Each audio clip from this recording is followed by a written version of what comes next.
Alright, so what we've got here is an 05, I believe, Honda Civic. Customer states that they had taken it to, you know, a quick change place and that they overfilled the oil and that it doesn't start. I was under the impression that it was a no crank, no start, but it does crank, but doesn't start. And the first thing I want to do is just check the oil. And it is over full, but not, you know, an alarming amount of over full. So let's see what we can do.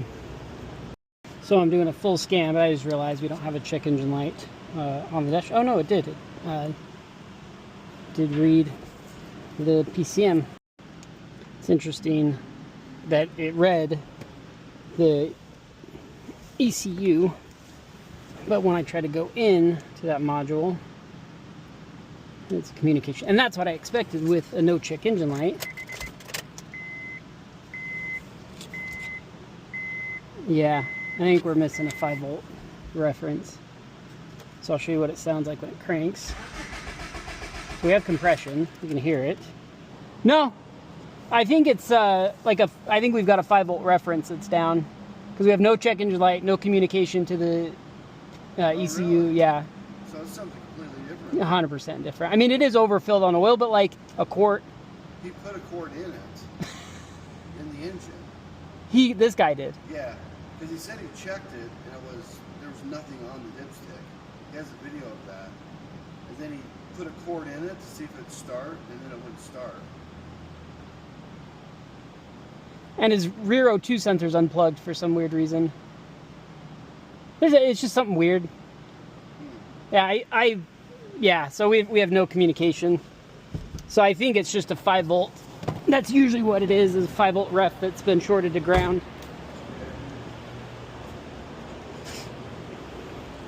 So they did the oil change, he left, drove to Salt Lake on State Street, and then died. Okay. And then it wouldn't restart. Well, I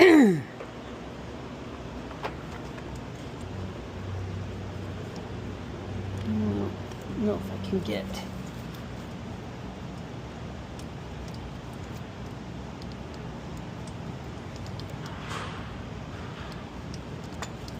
There we go. So we're just going to vary. That? What is that? That's corrosion on that pin. It's interesting.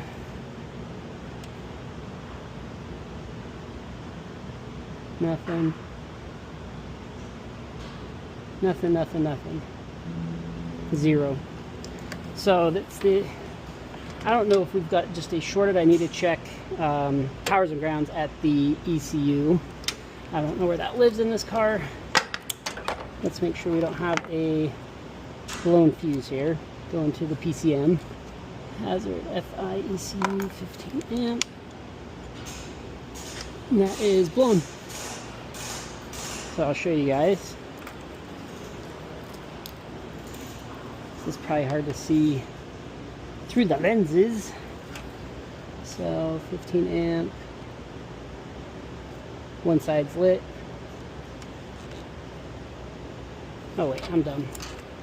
Oh well, that did show that we're on this side we do have a ground, but that doesn't necessarily mean it's shorted, dead short to ground.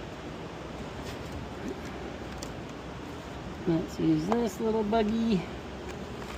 Let's get one of these and one of these. Yep.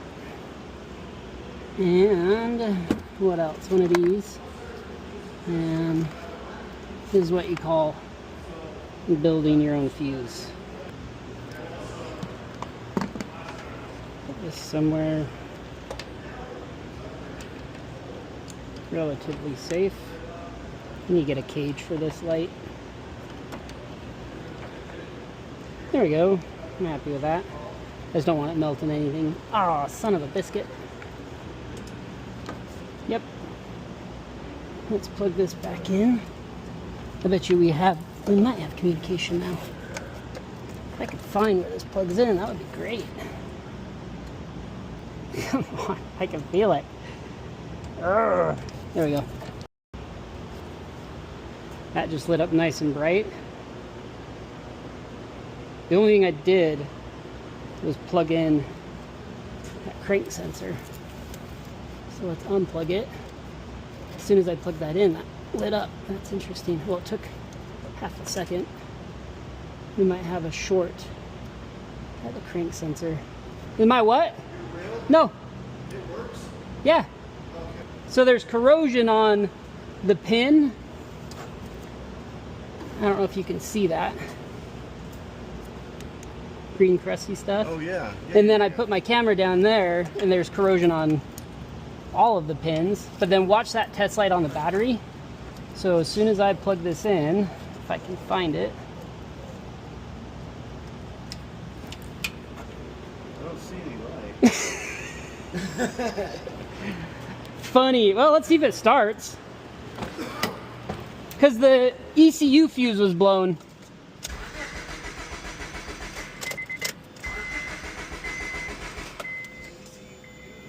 Yeah.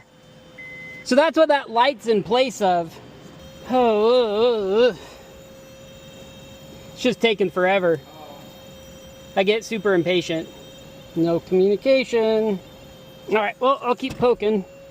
So I'm just seeing what looks like yellow black. So this feeds this junction, which then provides, oh, it looks like it's 12 volt power to all of these sensors, including the injectors. So let's look at fuse 1, left side of dash. We've got power there. Okay. And that feeds a junction on, oh, probably this junction here. Yellow, black, yellow, black, yellow, black, yellow, black, yellow, black, yellow, black. Okay, so we've got power on black and white.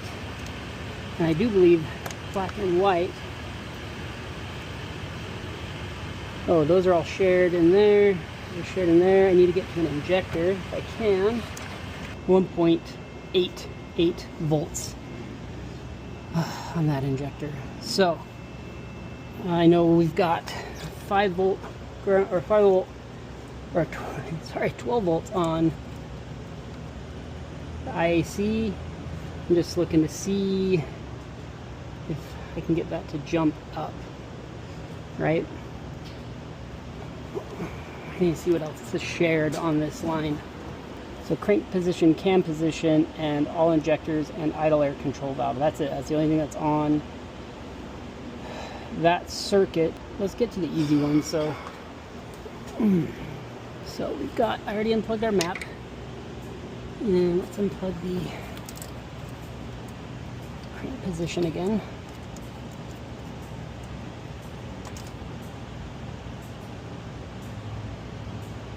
Dude, that's our short, 100%. That is our short. Yeah. I wonder if we have communication now.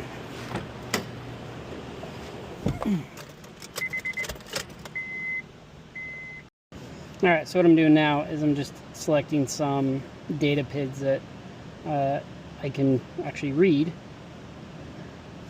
So if we open up the throttle, yeah, so it's slow to respond. Intake manifold pressure, that makes sense. It's about barometric pressure here at our altitude.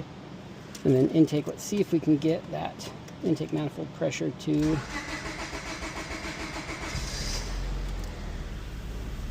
no, Bob's your uncle. It runs without a crankshaft position sensor. That's kind of amazing. So that was pretty easy. That was a fun one. Let's do read fault codes. Let's go plug in his O2, rear O2. Ta-da! What's that? Yeah. Shorted crankshaft position sensor. Yeah, internally. Yeah, I mean, I'm still suspect of that connector, but I should be able just to clean it out really well. No, I unplugged it. I didn't think this would start without a sensor. Yeah, and we have RPM, which is pretty incredible. So, yeah.